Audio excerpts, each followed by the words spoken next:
কানাঘুষোয় শোনা যাচ্ছিল, এটা গুঞ্জন রটেছিল, খাদানে নাকি অঙ্কুশদার ক্যামিও থাকবে অর্থাৎ মির্জার, আর মির্জাতে নাকি খাদানের দেবদার চরিত্রটার ক্যামিও থাকবে, এরকম একটা শোনা যাচ্ছিল। তো আজকে এটি নামকরা পত্রিকাকে অঙ্কুশদা একটা ইন্টারভিউ দিয়েছেন এবং সেখানে তিনি বলে দিয়েছেন যে মির্জাতে দেবদার কোনো ক্যামিও নেই এবং তার সংলগ্ন তিনি আরও অনেক কথা বলেছেন। এখন বিষয়টা হচ্ছে এর থেকে দুটো ব্যাপার হতে পারে। এক তো হতে পারে যে সত্যিই মির্জাতে দেবদার চরিত্রের কোনো ক্যামিও নেই, এটা হতে পারে। আর একটা হতে পারে যে অঙ্কুশদা এখন আউট করতে চাইছেন না। যদি মির্জাতে দেবদার ক্যামিও থেকেও থাকে, অঙ্কুশদা চাইছেন সেটা আমরা হলে গিয়ে উপভোগ করি। দুটো জিনিস হতে পারে। আমি অঙ্কুশদার একটা ইন্টারভিউ শুনে তিনি যেহেতু বলেছেন যে মির্জাতে মানে ও দেবদার কোনো ক্যামিও নেই বা খাদানে মির্জার কোনো ক্যামিও নেই, আমি এই দুটো বিষয়ে ডেফিনেটলি, তারা তো অভিনেতা, সুপারস্টার একজন, স্টার একজন, তারা অবশ্যই এটা যদি এখন আউট না করতে চান নাই করতে পারেন। এটা আউট করতেই হবে, এর কোনো মানে নেই। তোমরাই বলো না, আজকে ধরো আমরা মেন্টালি ভেবে গেলাম যে মির্জাতে আমরা কারোর ক্যামিও দেখতে পাবো না, কারোর ক্যামিও দেখতে পাবো না।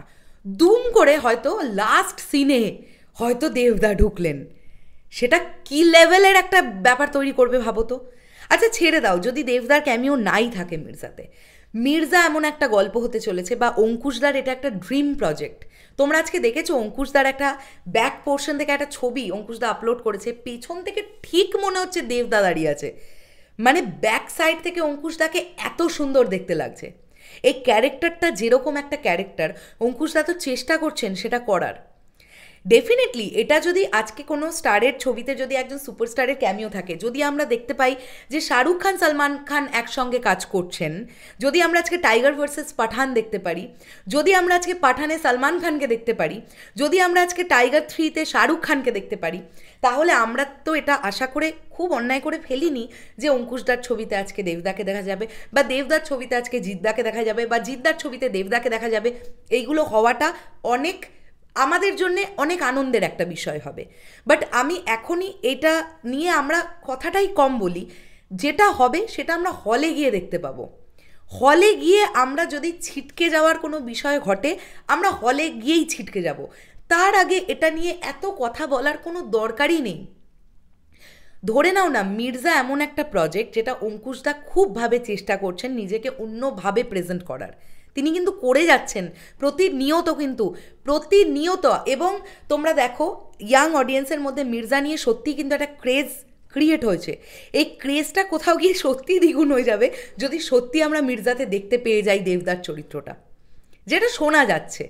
এখন শোনা যাচ্ছে, সবসময় যে সত্যি হবে তারও কিছু মানে নেই। আবার এটাও ঠিক, যাহা রটে তাহা কিছু ঘটে, এটাও ঠিক।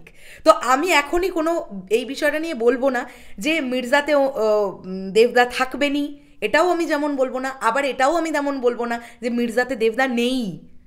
আমার সামহাউ মনে হচ্ছে এটা হলেও হতে পারে, আমি আবারও বলছি হলেও হতে পারে, কেউ আবার ভেবে নিও না আমি বলে দিয়েছি যে মির্জাতে দেবদা আছেনি। এটা আমার মনে হচ্ছে যে হয়তো এরকম যদি কিছু থেকেও থাকে, সেটা এখন অঙ্কুশদা আউট করতে চাইছেন না। এটা যদি উনি করে থাকেন, উনি বেশ করেছেন। একটা ছবি অনেক কিছু নিয়ে তৈরি হয়, অনেক কিছু, সেটার জন্য আমরা ওয়েট করি না। ঈদ আসতে আর অনেক তো বেশি দেরি নেই, এপ্রিল মাসে ঈদ, দেখতে দেখতে মাঝখানে 2 মাস কেটে যাবে। তো ওয়েট করি, আমরা ওয়েট করি।